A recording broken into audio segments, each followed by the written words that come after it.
Gellerup. Få stednavne giver så mange billeder på nethinden. Ofte negative.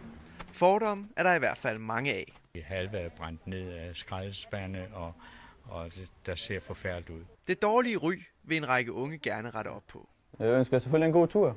Med sloganet "For stigma til sted" tager de i anledning af Aarhus Festuge gæster på rundvisning bag blokken. Faktisk Danmarksmester i boksning her, han går dernede også. Så vi har et par talenter herude. Jørgen Askholm på 76 har boet i Aarhus i 40 år. Alligevel er den guidede rundvisning hans første møde med betonbyggeriet i Brabrand. Men skal vi ikke bare videre?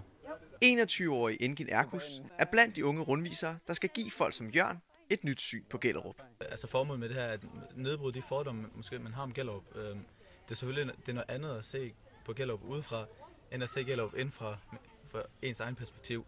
Jeg havde sådan en højskole på besøg, og der var nogle elever, der sagde, at allerede efter 10 minutter er halvdelen af hendes fordomme virkelig væk, altså forsvundet. Det er for Engin vigtigt at huske på, at langt de fleste beboere i Gellerup er fredelige mennesker. Man kan jo sagtens gå med sin familie, eller bare alene kl. 1 om natten, uden der sker noget.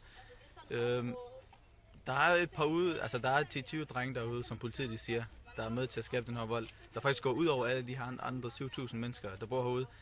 Men ellers er det trygt at bo herude. Og Jørgen Askholm tror det heller ikke længere, at det hele ser forfærdeligt ud. Ja, jeg havde måske ikke forventet, at det så så flot ud, og der var så grønt. For der er utrolig mange træer og skovarealer og legepladser. Altså det havde jeg ikke forventet at se. Og også fået bekræftet, at det er nogle flotte lejligheder, der er herude.